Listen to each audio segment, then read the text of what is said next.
India Pakistan போர் நிறுத்த ஒப்பந்தத்தை தொடர்ந்து இரு நாட்டு பாதுகாப்பு துறை இயக்குநர்கள் இன்று பேச்சுவார்த்தை நடத்த உள்ளனர். இந்நிலையில் இந்த போர் நிறுத்தம் தொடர்பான முக்கிய தகவல்களை சிறிய தொகுப்புகளாக காணலாம். இந்தியா பாகிஸ்தான் இடையேயான போர் நிறுத்த அறிவிப்பு மகிழ்ச்சி அளிப்பதாக போப் லியோ தெரிவித்தார். 69வது புதிய போப்பாக அமெரிக்காவை சேர்ந்த ராபர்ட் பிரீவோஸ்ட் தேர்வு செய்யப்பட்டுள்ளார். புதிய போப்பாக பொறுப்பேற்ற பின்னர் நேற்று பொதுமக்கள் மத்தியில் உரையாற்றினர். அப்போது உக்ரைன் மக்கள் துன்பங்களை அனுபவித்து வருவதாகவும் அங்கு விரைவில் அமைதி திரும்ப விரும்புவதாகவும் கூறினார். அதேபோல் காசா பகுதியில் நடக்கும் சம்பவங்களால் வருத்தம் அடைவதாகவும் காசாவில் போர் நிறுத்தம் கொண்டுவர வேண்டும் என்று வலியுறுத்தினர். மேலும் இந்தியா பாகிஸ்தான் இடையேயான போரை சுட்டிக்காட்டி பேசிய அவர் இரு நாடுகளுக்கு இடையேயான போர் நிறுத்த அறிவிப்பு மகிழ்ச்சி அளிப்பதாகவும் மேலும் இரு நாடுகள் நடத்திவிருக்கும் பேச்சுவார்த்தைகள் மூலம் நல்ல ஒப்பந்தம் ஏற்படும் என்றும் கூறியுள்ளார். பதற்றத்தை குறைப்பதற்கான அர்த்தமுள்ள படி என்று இந்தியா பாகிஸ்தான் போர் நிறுத்தம் குறித்து ஐநா பொது சபையின் தலைவர் பிலிமோன் யாங் கருத்து தெரிவித்துள்ளார். பகல்காம் தாக்குதலை தொடர்ந்து இந்தியா பாகிஸ்தான் இடையே 4 நாட்களாக நடைபெற்று வந்த போர் முடிவுக்கு வந்தது. ராணுவ நடவடிக்கைகளை நிறுத்தும் உடன்படிக்கைக்கு இரு நாடுகளும் ஒப்புக்கொண்டுள்ளனர். இந்த போர் நிறுத்த முடிவிற்கு பல்வேறு தரப்பினரும் வரவேற்பு அளித்துள்ளனர். அதன்படி ஐநா பொது சபையின் 79வது அமர்வின் தலைவர் பிலிமோன் யாங் அவருடைய எக்ஸ் தள பக்கத்தில் போர் நிறுத்த ஒப்பந்தத்தை வரவேற்று பதிவிட்டுள்ளார். அதில் போர் நிறுத்த முடிவு என்பது பிராந்திய அமைதி மற்றும் கூட்டுறவில் இரு நாடுகளின் உறுதிப்பாட்டை பிரதிபலிப்பதாக கூறியுள்ளார். மேலும் பதற்றத்தை குறைப்பதற்கான அர்த்தமுள்ளபடியாக இது அமையும் என தெரிவித்துள்ளார். அதேபோல் ஐநா பொதுச் செயலாளர் அன்டோனியா குட்டரெஸ் என்பவர் தற்போதைய விரோதங்களை முடிவுக்கு கொண்டு வருவதற்கும் பதற்றங்களை தணிப்பதற்கும் இது நேர்மறையான படி என்று குறிப்பிட்டார். இந்தியா பாகிஸ்தான் இடையேயான போரில் 40 வீரர்களை பாகிஸ்தான் ராணுவம் இழந்துள்ளதாக இந்தியா அறிவித்துள்ளது. ஆபரேஷன் சிந்தூர் மற்றும் கடந்த 4 நாட்களாக நடைபெற்ற போர் குறித்து இந்திய ராணுவத்தினர் செய்தியாளர்களை சந்தித்து பேசினர். இதில் air marshal Bharti, DGMO lieutenant general Rajiv Ghai, major general Sharma மற்றும் வைஸ் அட்மிரல் விர்மோத் ஆகியோர் கலந்து கொண்டனர். அதில் பாகிஸ்தானுக்கு எதிரான நடவடிக்கையில் இந்திய ராணுவத்தினர் 5 பேர் உயிரிழந்துள்ளதாக அதிகாரிகள் தெரிவித்தனர். அதே சமயம் பாகிஸ்தான் ராணுவத்தினர் 40 பேர் உயிரிழந்ததாக தெரிவித்தனர். மேலும் இந்த போரில் யூசப் அசார், அப்துல் மாலிக் ரவூப் மற்றும் முதாசிர் அகமது உட்பட முக்கிய பயங்கரவாதிகள் மே 7ஆம் தேதி நடைபெற்ற ஆபரேஷன் சிந்தூர் கொல்லப்பட்டதாக தெரிவித்தனர். மேலும் இந்த போரில் உயிரிழந்த ஆயுதப்படையினருக்கும் காஷ்மீர் மக்களுக்கு இரங்கல் தெரிவித்தனர். பாகிஸ்தான் தாக்குதலில் வீரமரணம் அடைந்த ஆந்திர ராணுவ வீரரின் உடல் அரசு மரியாதையுடன் நல்லடக்கம் செய்யப்பட்டது. இந்தியா பாகிஸ்தான் இடையேயான போரில் காஷ்மீர் எல்லையையொட்டி அமைந்துள்ள ஆர்எஸ்புராவில் பாதுகாப்பு பணியில் ஈடுபட்டிருந்த ராணுவ வீரர் முரளி நாயக் வீரமரணம் அடைந்தார். இதனை இந்திய ராணுவம் உறுதி செய்ததை தொடர்ந்து ஆந்திர முதலமைச்சர் சந்திரபாபு நாயுடு அரசு சார்பில் முரளி நாயக்கின் குடும்பத்தினருக்கு இழப்பீடாக 50 லட்சம் ரூபாய் நிவாரணத் தொகையை வழங்கப்படும் என்று அறிவித்தார். குடும்பத்தில் ஒருவருக்கு அரசு வேலை மற்றும் 5 ஏக்கர் நிலம் வழங்கப்படுவதாக அறிவிப்பு வெளியிட்டார். இந்நிலையில் முரளி நாயக்கின் உடல் அவரது சொந்த ஊரான கள்ளித்தண்டா கிராமத்திற்கு கொண்டு செல்லப்பட்டது. அவரது உடலுக்கு ஆந்திர மாநில துணை முதலமைச்சர் பவன் கல்யாண் நேரில் சென்று அஞ்சலி செலுத்தினார். அதன் பின்னர் ராணுவ மரியாதையுடன் அவருடைய உடல் நல்லடக்கம் செய்யப்பட்டது. போர் நிறுத்தம் தொடர்பாக நாடாளுமன்ற சிறப்பு கூட்டத்தை கூட்ட வேண்டும் என்று மக்களவை எதிர்க்கட்சித் தலைவர் ராகுல் காந்தி பிரதமர் நரேந்திர மோடிக்கு கடிதம் எழுதியுள்ளார். இந்தியா பாகிஸ்தான் இடையே கடந்த நாட்களாக போர் நடைபெற்று வந்த நிலையில் நேற்று போர் நிறுத்த ஒப்பந்தம் செய்து கொண்டதாக இரு நாடுகளும் அறிவித்தனர். இந்நிலையில் போர் தொடர்பாகவும் அதில் அமெரிக்க அதிபரின் தலையீடு குறித்து விவாதிக்க நாடாளுமன்ற சிறப்பு கூட்டத்தை கூட்ட வேண்டும் என ராகுல் காந்தி பிரதமர் நரேந்திர மோடிக்கு கடிதம் எழுதினார்.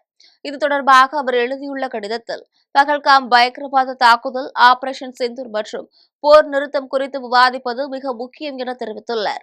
இந்த கூட்டமானது வரவிருக்கும் சவால்களை எதிர்கொள்ளவும் நம் கூட்டு தீர்மானத்தை நிரூபிக்கவும் ஒரு வாய்ப்பாக அமையும் எனவும் இந்த கோரிக்கையை விரைவாக பரிசீலிப்பீர்கள் என நம்புவதாக மக்களவை எதிர்க்கட்சித் தலைவர் ராகுல் காந்தி குறிப்பிட்டுள்ளார்.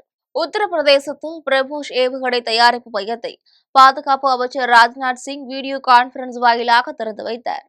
உத்தரப்பிரதேச மாநிலம் லக்னோ நகரில் ஆண்டுக்கு 150 பிரம்மோஸ் ஏவுகணைகளை தயாரிக்கும் திறன் உள்ள புதிய மையம் திறக்கப்பட்டது.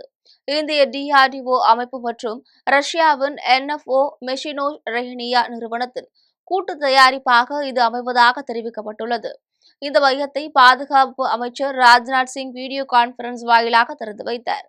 இந்திய ராணுவத்தின் மூலம் துல்லியமான தாக்குதல்களை நடத்தவும் அடுத்த தலைமுறை ஏவுகணை கருவிகளை சோதித்து பார்க்கும் மையமாகவும் பிரம்மோஸ் ஏவுகணை மையம் அமைக்கப்பட்டுள்ளது.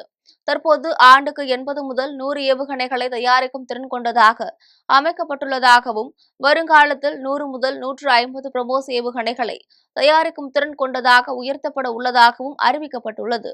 2021ஆம் ஆண்டு அடிக்கல் நாட்டப்பட்ட தற்போது 300 கோடி ரூபாய் செலவில் இதற்கான வசதிகள் உருவாக்கப்பட்டுள்ளதாக தெரிவிக்கப்பட்டுள்ளது.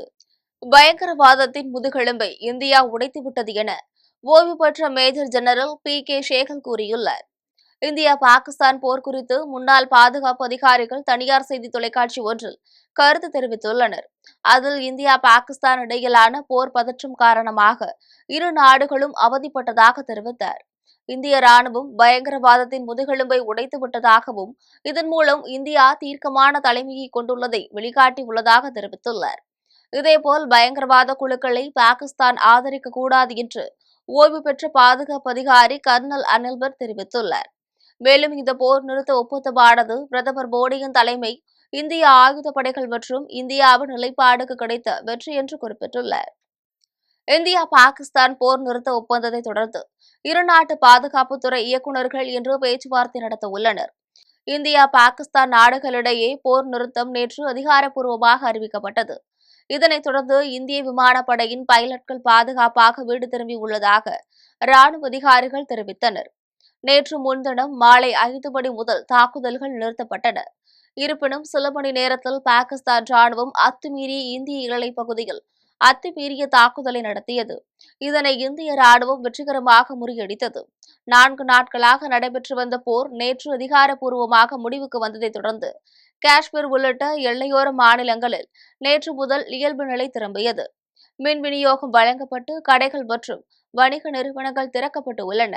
இருப்பினும் எல்லைப் பகுதியில் தீவிர கண்காணிப்பில் பாதுகாப்பு படையினர் ஈடுபட்டு வருகின்றனர். இதற்கிடையே போர் நிறுத்தம் தொடர்பாக இந்தியா பாகிஸ்தான் பாதுகாப்புத்துறை இயக்குநர்களிடையே இன்று பகல் பேச்சுவார்த்தை நடத்த உள்ளதாக தகவல்கள் வெளியாகியுள்ளது. புல்வாமா தாக்குதலில் ராணுவ தந்திரத்தை வெளிப்படுத்த முயன்றதாக பாகிஸ்தான் விமானப்படை அதிகாரி மார்ஷல் கூறியுள்ளார்.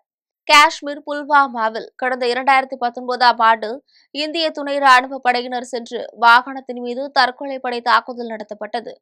இந்த தாக்குதலுக்கும் பாகிஸ்தானுக்கும் தொடர்பு இருந்ததாக பாகிஸ்தானின் விமானப்படை அதிகாரி மார்ஷல் அவுரங்கசீப் அகமது ஒப்புக்கொண்டுள்ளார். இந்தியா பாகிஸ்தான் போர் தொடர்பான செய்தியாளர்கள் சந்திப்பில் பாகிஸ்தான் விமானப்படை அதிகாரிகள் கலந்து கொண்டு பேசினர். அப்போது பாகிஸ்தான் மக்கள் ஆயுதப்படைகள் மீது வைத்திருக்கும் பெருமை மற்றும் நம்பிக்கையை எப்போதும் காப்பாற்றப்படுவதாக தெரிவித்தார். அதனைத் தொடர்ந்து புல்வாமாவில் பாகிஸ்தானின் ராணுவ தந்திரத்தை வெளிப்படுத்த முயன்றதாகவும் தற்போது நடைபெற்ற போர் மூலம் ராணுவ தந்திரம் மற்றும் புத்திசாலித்தனத்தை பாகிஸ்தான் ராணுவம் நிரூபித்துள்ளதாக கூறினார். இதன் மூலம் புல்வாமா தாக்குதலில் பாகிஸ்தானின் தொடர்பு உள்ளது என்று உறுதி செய்யப்பட்டது.